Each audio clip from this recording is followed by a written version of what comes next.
నమస్తే. శ్రీ గురుభ్యో నమ. శ్రీమాత్రే నమ. ఆదిత్యాయ చ సోమాయ మంగళాయ బుధాయ గురు శుక్ర శనిభ్యే రాహవే కేతవే నమ. ప్రేక్షకులందరికీ ప్రతి మాసం చెప్పుకున్నటువంటి గోచార ఫలితాలు 2026 ఆగస్టు గోచార ఫలితాల్లోకి వెళ్ళినట్టయితే, ముందుగా గోచార ఫలితాలు తెలుసుకునేటప్పుడు చంద్ర గ్రహ స్థితిని బట్టి చెప్పేటువంటి స్థితి కనుక ఇది మనం రాశి నుండి చూసేటువంటిది. అందులో భాగంగా మరి ప్రతి నెలలో చెప్పుకున్న ఈ గోచార ఫలితాలు దాదాపు కోటాను కోట్లలో మనకి జన్మజాతకంలో ఉన్నటువంటి కుండలికి దీనికి ఉండేటువంటి వ్యత్యాసం అయితే ఉంటుంది. కానీ వచ్చేటువంటి మారేటువంటి గ్రహాల యొక్క యుతి, దృష్టి, వీటిని బట్టి వక్రగతి, వీటిని బట్టి కొన్ని మార్పులు అయితే ఉంటాయి. ఆ మార్పులకు అనుగుణంగా మనం చేసుకోవాల్సినటువంటి ముందు జాగ్రత్త చర్యలు, దాని గురించి మనం ఇప్పుడు కూడా ఈ గోచార ఫలితాలు తెలుసుకుంటాం. అయితే ఆగస్టు మాసంలో ఈ గోచార ఫలితాలకి ఉపస్థితి అయినటువంటి గ్రహాల స్థితి ఎట్లా ఉంది అంటే, ముందుగా మనం చూసినట్టయితే వృషభ రాశిలో కుజుడు ఉన్నాడు. బుధుడు మనకి మిథునంలో ఉండి 6వ తారీఖు కర్కాటకంలోకి వెళ్తాడు. అలాగే కర్కాటకంలో మరి గురువు ఎప్పటి నుండో అక్కడ ఉన్నటువంటి స్థితి ఇంకా అలాగే ఉంటుంది సంవత్సరకాలం. తర్వాత రవి 18వ తారీఖు కర్కాటకం నుండి సింహంలోకి మార్పు చెందుతాడు. ఇక సింహరాశిలో శుక్రుడు, కేతువు మాసం యొక్క మొదటి రోజులో కనిపిస్తే, శుక్రుడు తదుపరి కన్యారాశిలోకి వెళ్ళడం కనిపిస్తుంది 2వ తారీఖు. ఇక మరి కుంభరాశిలో రాహు, అలాగే ప్రారంభమయ్యి ప్రతి 2.5 రోజులకు మారుతూ ఉన్నటువంటి చంద్రుడు ప్రారంభంలో మనకి రాహుతో కలిసి కుంభరాశిలో కనిపిస్తాడు. ఇక మీనంలో శని వక్రించినటువంటి స్థితి, ఇది అందరికీ తెలిసినటువంటిది. మరి ఇలాంటి గ్రహస్థితి ఉన్నప్పుడు ఏ రాశుల వారికి అంటే ద్వాదశ రాశుల వారికి ఒక్కొక్కరికి ఏ రకంగా ఉంటుంది అన్నది తెలుసుకుందాం. గులకరాలు గుంపులుగా దొరుకుతాయి, కానీ వజ్రాలు మాత్రం చాలా అరుదుగా దొరుకుతాయి. రత్నాల షాప్స్ చాలానే ఉంటాయి, కానీ అతి తక్కువ ధరకే స్వచ్ఛమైన జాతి రత్నాలు అందింపజేసే షోరూమ్స్ మాత్రం చాలా అరుదుగా ఉంటాయి. అది ఒక 6 జేవియర్లో మాత్రమే సాధ్యం. ఇది షోరూమ్ కాదు, రత్నాల మ్యూజియం. ఇక మీనరాశి వారికి ముఖ్యంగా ఆగస్టు మాసంలో ఉండేటువంటి ఫలితాలు ఎలా ఉన్నాయి? ఇది చివరి మాసం, చివరి రాశి. ఈ చివరి రాశిలో ఎలా ఉంటుంది అంటే, ఆగస్టు మనకి అర్ధాష్టమ కుజ స్థితి కొంత ఇబ్బంది. అలాగే కొన్ని పనులు, సామాన్య పనులకు కూడా భంగం కాటి. 4వ స్థానం మనకి ఏంటంటే గృహస్థానం, సుఖస్థానం, ఇలాంటి స్థానంలో తల్లి స్థానం కొంచెం ఇబ్బందులు కలగడం అనేటువంటి ఉంటాయి. వాటి వల్ల కొన్ని జాగ్రత్తలు అయితే తీసుకోవాలి. అలాగే ఖర్చులకు ముందు చూపు అవసరం. ఏదన్నా సరే ఏదో ఇప్పుడు ఉంది కదా అని గబగబా ఖర్చు పెడితే రేపటి కాలానికి ఇబ్బందులు కలిగేటువంటి స్థితి ఉంటుంది. కాబట్టి ఆ విషయంలో జాగ్రత్తగా ఉండాలి. సహాయ సహకారాలు కోరుకొని ఎవరినో ఏదో ఇస్తారులే ఇప్పుడు ఖర్చు పెట్టేస్తే అనుకుంటే, మనం అలాగా మనకు సహాయం చేసే వాళ్ళకంటే వాళ్ళు ఇవ్వను అనడం వల్ల వచ్చేటువంటి నిరాశ మరీ ఎక్కువగా కృంగతీస్తుంది. కాబట్టి ఈ సూచనను తప్పకుండా పాటించి, అలాగే వాహనాలు కానీ యంత్రాలు కానీ వీటి విషయంలో చాలా జాగ్రత్తగా ఉండాలి. ఎందుకంటే కుజుడు 4వ స్థానంలో ఉన్నాడు కాబట్టి చాలాసార్లు మనకి ఇబ్బందులు కలిగించవచ్చు. కాబట్టి వెళ్ళేటప్పుడు, ప్రయాణమప్పుడే కానీ ముందు కానీ ఈ వాహనాల విషయంలో జాగ్రత్తగా ఉండాలి. ఇక విద్యార్థుల విషయానికి కనుక వచ్చినట్టయితే ఒకంత మేలుగానే ఉంటుంది అని చెప్పొచ్చు. ఈ పెట్టుబడులకు అలాగే రుణాలు అంటే అప్పులు తీసుకోవడానికి మనం మాత్రం దూరంగా ఉండాలి. లేదంటే ఇప్పుడు పెట్టిన పెట్టుబడి కానీ ఇప్పుడు తీసుకున్న రుణం కానీ మళ్ళీ తీర్చలేక చాలా ఇబ్బందులు పడేటువంటి పరిస్థితి ఉంది.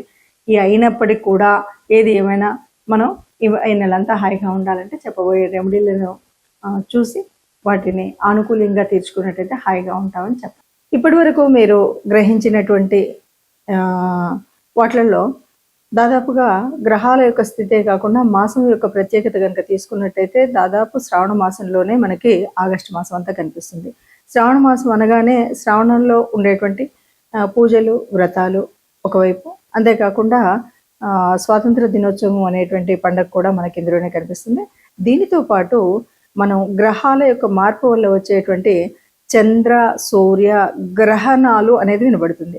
నిజానికి ఈ 2 గ్రహణంలో అమావాస్య పౌర్ణమి రోజు వచ్చేటువంటి ఈ 2 గ్రహణాలు కూడా మన దేశంలో జరగవు కనుక, మన దేశంలో కనిపించవు కనుక వీటి గురించి అంత ప్రాధాన్యత ఇవ్వడం కానీ, వాటిని గ్రహణ నియమాలను పాటించడం కానీ చేయనవసరం లేదు అని చెప్పొచ్చు.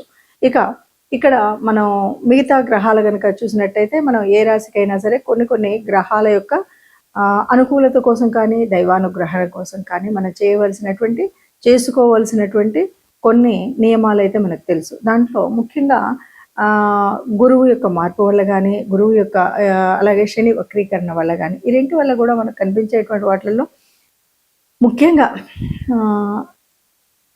శనివారం శని దోషం అనగానే మనం చేయవలసినటువంటి లక్షణాల్లో అంటే ఇది అర్ధాష్టమ శని అవ్వచ్చు, లేదా శని మనకి ఏళ్ళనాటి శని ఉన్నటువంటి వాళ్ళు కావచ్చు, శని యొక్క దృష్టి ఉన్నటువంటి వాళ్ళు కావచ్చు, ఎవరైనా సరే మనము 4వ తరగతికి చెందినటువంటి కార్మికులు ముఖ్యంగా వారికి మనం ఆహారం ఏదైనా పంచిపెట్టగలిగిన, లేదా గోశాలకు వెళ్ళి గోశాలలో గోగ్రాసం ఇచ్చిన, లేదు వృద్ధులు పెద్దలు ఎవరికైనా సేవ చేయగలిగిన, వీటి వల్ల ఆ గ్రహం శని గ్రహం వల్ల వచ్చేటువంటి దోష నివారణ మనం చేసుకోవచ్చు. ఇంతే కాదు అంటే మనకు వీలు లేదు అంటే ఎవరైనా సరే వారి యొక్క ఇష్టదేవత అనుగ్రహాన్ని పొందడానికి నిత్యం దైవనామస్మరణ చేసినట్టయితే ఏ గ్రహాలు ఎలా ఉన్నా కూడా మన యొక్క ఆత్మస్థైర్యంతో ముందుకు వెళ్ళొచ్చు అని చెప్పొచ్చు. గ్రహాల అనుకూలత కానీ, దైవానుకూలత కానీ కావాలి అంటే మనకి ప్రతిసారి మనం చెప్పుకున్నట్టుగానే జన్మజాతకంలో ఉన్నటువంటి దోషాలు కానీ, గ్రహాల యొక్క స్థితి కానీ ఎందుకు ఉంటుంది అంటే అది పూర్వపుణ్య ఫలమే అని చెప్పొచ్చు. ఆ రోజు ఆ సమయంలో ఆ నక్షత్రాలు ఆ గ్రహాలు ఎందుకు అందులో ఉంటున్నాయంటే మనం పూర్వజన్మ సుకృతం, పూర్వజన్మలో చేసినటువంటి పాపపుణ్యాల ఫలితమే మనకు కనిపిస్తుంది. మరి దాన్ని వర్తమాన కాలంలో సరిచేసుకోవడము అన్నదే మనం చెప్పుకునేటువంటి జ్యోతిష శాస్త్రంలో ఉన్నటువంటి మార్పులు చేర్పులు. ఆ రకంగా చూసుకున్నట్టయితే ఎవరికైనా ఆర్థికంగా మనకు కష్టం అనిపిస్తుంది అంటే ఎంతసేపు మనకు కావాల్సినటువంటిది ఆర్థిక లాభాల కోసం గురువు శుక్రుడు యొక్క ఆనుకూల్యత కావాలి. అలా ఆనుకూల్యత కావాలి అంటే ముఖ్యంగా శుక్రుడికి సంబంధించినంత వరకు ఈ మాసం శ్రావణ మాసం అంటేనే లక్ష్మీదేవి వ్రతాలు చేసేటువంటి మాసం. కాబట్టి లక్ష్మీదేవి యొక్క ఆనుకూల్యత కోసం మనం తప్పనిసరిగా అందరూ పూజ చేసుకుంటాం, అందరం కూడా లక్ష్మీదేవి వ్రతాలు చేసుకోవడం అనేది కనిపిస్తుంది. అదొకటే కాదు, మనం అంతర్లీనంగా చేసేటువంటి అర్థం పరమార్థం కనుక ఆలోచించినట్టయితే ఎప్పుడు మనం కొన్ని సూత్రాలు నియమాలు చెప్పుకున్నాం. అసలు లక్ష్మీదేవి ఎక్కడ నివసిస్తుంది అంటే ఎక్కడ స్వచ్ఛత ఉంటుందో అక్కడ ఉంటుంది అంటారు, ఎక్కడ వెలుతురు ఉంటుందో అక్కడ తేజస్సు ఉంటుందో అక్కడ లక్ష్మీదేవి ఉంటుంది అంటారు. మరి ఈ సత్యం తేజస్సు అనేటువంటి విషయాలు మనకు తెలిసినప్పుడు ఎక్కడైతే దైవ నామ స్మరణ జరుగుతుందో అక్కడ లక్ష్మీదేవి ఉంటుంది అంటారు. కాబట్టి ఈ లక్ష్మీదేవి ఉండడం కోసం మనం చేసేటువంటి కర్మల్లో ముఖ్యమైనటువంటిది దేవత ఆరాధన అన్నటువంటిది. అంతేకాదు ఎప్పుడైనా సరే గోమాత అనగానే గోమాతలో సర్వదేవత నిలయం అంటారు. ముఖ్యంగా పృష్ఠభాగంలో లక్ష్మీదేవి యొక్క స్థితి ఉంటుంది అని చెప్తాం. కాబట్టి గోశాలకు వెళ్ళడము అనేటువంటి విషయాన్ని ఇక్కడ మళ్ళీ మనం గట్టిగా చెప్పుకోవాలి. అలాగే ఈ మాసం అంతా కూడా లక్ష్మీదేవికి సంబంధించినటువంటి పూజలు స్త్రీమూర్తులైతే తప్పకుండా వాళ్లే చేస్తారు. ఎవరైనా పురుషులైతే ఈ ఈ గ్రహాల యొక్క మరి ఆ దృష్టి ఆనుకూల్యత కోసం తప్పనిసరిగా ఆ రోజులలో వారు కూడా లక్ష్మీదేవికి పూజ చేసినట్టయితే కొంత అనుకూలత లభిస్తుంది అని మనం చెప్పొచ్చు.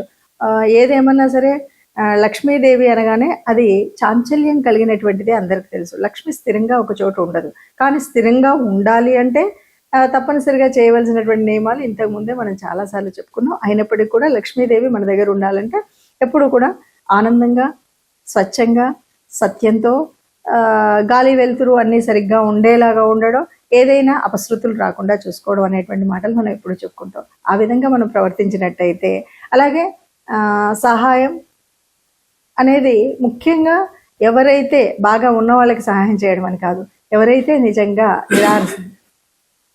నిజంగా నిరాశ్రితంగా ఉంటారో వాళ్ళకి మనం సహాయం చేసినట్టయితే అంటే మనం నారాయణో దేవ అని మనం ఎప్పుడైతే చెప్తామో అలాగా మానవ రూపంలో ఉన్నటువంటి దేవతామూర్తులుగా మనం చూసేటువంటి స్థితి కనిపిస్తుంది.